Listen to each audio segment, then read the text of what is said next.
Aujourd'hui je vous retrouve pour une vidéo spéciale wishlist Noël fin d'année. C'est une vidéo que vous m'avez recommandée quand je vous ai demandé des idées de vidéos pour là cette fin d'année, pour novembre, tout ça. Vous avez été pas mal à me demander ce genre de vidéo, je pensais pas que ça allait forcément vous intéresser.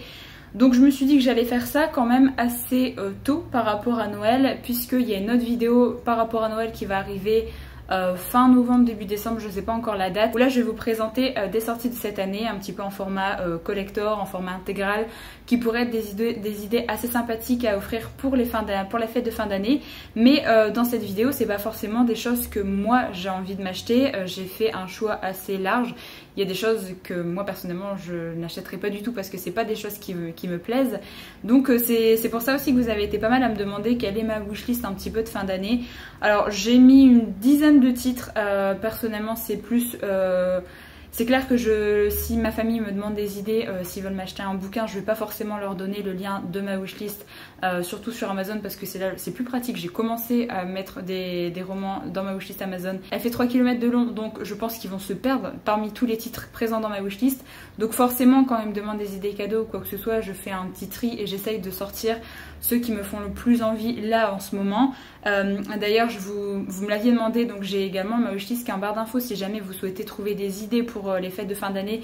Si vous voulez des idées pour vous parce que vous avez à peu près les mêmes genres de lecture que moi, ou même pour quelqu'un qui aime bien les lectures de l'imaginaire et que vous n'y connaissez pas forcément grand chose vous, voilà, ça peut aider. Bien sûr c'est une wishlist qui me ressemble à moi, donc il n'y a pas forcément tout dedans, mais voilà, si jamais ça peut vous aider à trouver des idées en plus de cette vidéo, n'hésitez pas, le lien est en barre d'infos. Donc je vais commencer avec pas mal de genres différents d'ailleurs que j'ai mis là pour cette wishlist de fin d'année. Le premier titre c'est L'ami imaginaire de Stefan Chbosky, qui est une sorte de thriller je crois.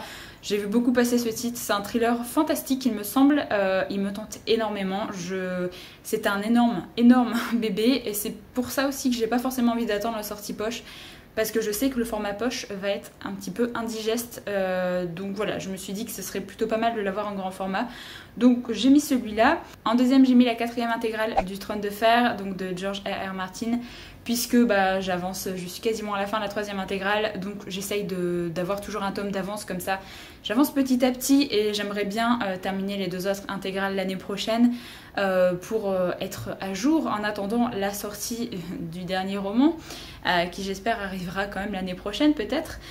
Donc voilà, c'est toujours avec le format un petit peu tissé que moi j'ai, mais vous avez tellement d'éditions différentes que voilà, ça dépend également si jamais vous voulez offrir une intégrale du Trône de Fer en cadeau. Il y a beaucoup d'éditions différentes, donc vaut mieux être sûr de ce que la personne a déjà en sa possession.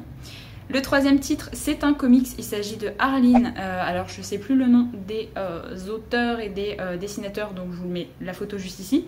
J'adore le personnage d'Harley Quinn chez DC Comics, et du coup, quand j'ai vu ce livre-là, déjà la couverture je la trouve magnifique et j'ai vu quelques planches à l'intérieur grâce à des personnes qui l'avaient acheté.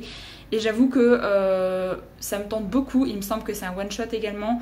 Donc voilà, j'aime beaucoup, ça a l'air assez sombre, assez sanglant, voilà. Le prochain titre, c'est Vita Nostra de Marina et Sergei Diatchenko, parce que j'ai vu beaucoup trop passer ce titre sur beaucoup de chaînes que je suis et que du coup je suis un petit mouton et que j'ai envie de connaître ce roman, j'ai envie de savoir pourquoi autant de personnes l'ont apprécié, donc c'est pour ça que je l'ai mis là. Et je sais pas du tout si ça sortira en poche à un moment, donc c'est pour ça que je me suis dit que j'allais le mettre là dans cette wishlist. Le prochain roman c'est Le Maître des Chagrins de Justin Cole, qui a été paru chez Brajlon il n'y a pas si longtemps que ça, enfin vers la fin d'année il me semble, qui m'intéresse beaucoup. Mais je sais pas, j'avais pas l'engouement nécessaire là pour l'acheter au ce moment-là, donc il traîne un petit peu dans ma palle, mais j'aime beaucoup la couve, j'ai entendu de bons avis globalement sur ce roman, j'ai entendu que c'était pas non plus extraordinaire, mais je sais pas, moi il me tente beaucoup, ça titille ma curiosité, donc c'est pour ça que je l'ai mis. Ensuite on passe au Fléau de Stephen King. J'adorerais avoir l'édition qui a été faite par le livre de poche, parce que c'est une édition collector comme ils avaient sorti pour ça, que j'ai pas d'ailleurs dans cette collection, mais c'est parce que j'ai une peur des clowns et que du coup le coffret intégral de ça me fait flipper. Donc voilà, je suis pas encore assez à l'aise pour me dire que je vais lire ça. Donc voilà, pour l'instant je l'achète pas, je lis les autres Stephen King. C'est pas comme si j'avais rien d'autre à lire parce que voilà, j'ai encore beaucoup d'autres titres à découvrir de cet auteur.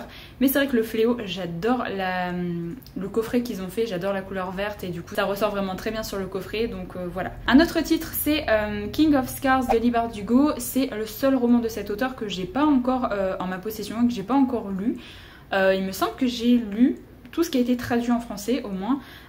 Donc voilà, je me suis dit que ce serait plutôt pas mal de potentiellement avoir le premier tome et le lire avant la sortie du tome 2, même si je ne sais pas du tout quand est-ce qu'il sera prévu en français. Il me semble qu'il est déjà sorti en VO, mais en France, j'ai pas vu de date de sortie encore pour l'instant. Ensuite, il y a Terre-Mère, le format intégral de Ursula Le Guin, que je trouve vraiment très joli. Alors c'est une auteure que j'ai jamais lue et j'avoue que ce format-là me tente beaucoup et j'ai vu beaucoup de bons avis sur cette saga. Donc voilà, je me suis dit que ce serait plutôt pas mal de découvrir avec un format aussi joli que celui-là. Ensuite, un autre roman de chez Brajlon qui est sorti là cette année, c'est Le Fléau des Rois de Jane Lyons. Alors j'avais beaucoup d'attentes pour ce roman et en fait la couverture m'a complètement déçue. Donc je l'ai pas acheté, tout simplement. Je suis vraiment pas fan du côté minimaliste qu'ils ont fait à cette couve. J'ai l'impression qu'elle est pas terminée, moi. Donc c'est pour ça que je l'ai pas acheté pour l'instant. Mais l'histoire me tente beaucoup. J'ai entendu de bons avis sur ce livre-là. Donc j'ai envie de le découvrir quand même. Et j'ai l'impression que globalement ce sera quand même beaucoup trop compliqué pour moi de le lire en VO. Donc j'ai envie de le découvrir en français. Mais j'avoue que mettre moi-même les 25 € pour le livre, bah... Voilà, j'avais toujours un roman plus joli à acheter. Ensuite, il y a un autre format intégral, c'est La Geste des Princes Démons de Jack Vance. Alors, je sais plus de quoi ça parle, mais il me semble que c'est un space opéra. J'avais lu le résumé et j'avais trouvé ça mais super intéressant. Du coup, je l'ai mis dans ma wishlist et le format intégral est plutôt pas mal parce qu'il me semble qu'il y a 4 ou 5 tomes dedans. Il y a une vingtaine d'euros et j'aime beaucoup les formats un petit peu intégral comme ça de chez J'ai lu. Non, au livre de poche. Oh, je sais plus où est-ce que c'est édité. De toute façon, je vous mets la petite photo. Mais je sais pas, ça me tente beaucoup. J'ai pas entendu parler de cette saga, ni de cet auteur d'ailleurs. Mais du coup, voilà, ça me tente bien. Des fois, on lit un truc, on se dit ah pourquoi pas, et puis hop, on le met dans sa wishlist. C'est un petit peu ce qui m'est arrivé avec ce livre-là. Ensuite, j'aimerais beaucoup avoir le format papier de Sharakai tome 2 et pourquoi pas le tome 3 parce que j'ai lu le tome 2 en audio et je n'ai toujours pas le format papier en ma possession alors que je suis en amour total sur cette couverture. Et j'ai toujours pas lu le tome 3 d'ailleurs, il faudrait que je le lise parce que le tome 4 arrive au printemps 2021 en France. Et j'ai super hâte de lire cette suite, j'adore l'univers de Sharakai. Donc voilà, il faut absolument que je me tienne à jour dans cette saga. Et je pense d'ailleurs que je lirai peut-être le tome 3 de Sharakai en décembre ou janvier pour être sûre d'être à jour pour le printemps, pour avoir le tome 4 parce que j'ai très envie de continuer cette saga. Et enfin le dernier roman que j'ai noté dans cette wishlist, c'est La Grâce des Rois de Ken Liu. Vous savez que j'ai eu une très bonne découverte, ça n'a pas été un coup de cœur mais vraiment une excellente lecture de L'homme qui mit fin à l'histoire. C'était une toute petite nouvelle que j'ai découvert, c'était aux éditions Le Bélial si je dis pas de bêtises, dans leur collection Une heure lumière ou quelque chose comme ça. J'ai beaucoup aimé la plume de cet auteur et je suis très curieuse de voir un petit peu ce qu'il peut faire. J'ai vu que beaucoup m'ont conseillé la ménagerie de papier, donc forcément elle est dans ma wishlist également. Il y a également le jardin de poussière, je crois, qui a une magnifique couverture d'ailleurs en grand format. Mais il y a également La Grâce des Rois et voilà, il y a tout qui me fait envie. Et je crois que La Grâce des Rois c'est une saga. Il me semble qu'il n'y a que le premier tome de traduit en français. Je ne sais pas s'il y a déjà la suite de publier en version originale, mais là pour l'instant il n'y a que le premier tome en français. Mais ça me tente beaucoup, j'ai très envie de voir un petit peu ce que peut faire cet auteur et j'ai envie de lire beaucoup plus d'auteurs d'origines différentes en fait. Et c'est pour ça que j'ai envie de diversifier un petit peu plus mes lectures et j'avais tellement aimé la plume de Ken Liu dans le court roman parce qu'il faisait une centaine de pages que du coup j'ai envie de le découvrir dans d'autres choses. Donc voilà grosso modo les lectures, les romans qui me font le plus envie là pour la fin d'année. Ce sera soit des cadeaux qu'on va m'offrir ou soit des cadeaux que je me ferai à moi-même parce que voilà.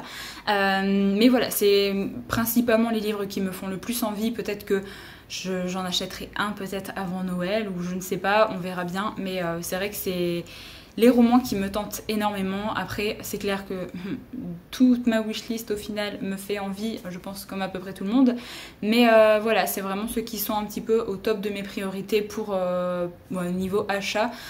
Donc voilà, j'espère que la vidéo vous a plu. N'hésitez pas à me mettre si jamais vous aussi vous vous êtes fait une petite wishlist comme ça pour cette fin d'année.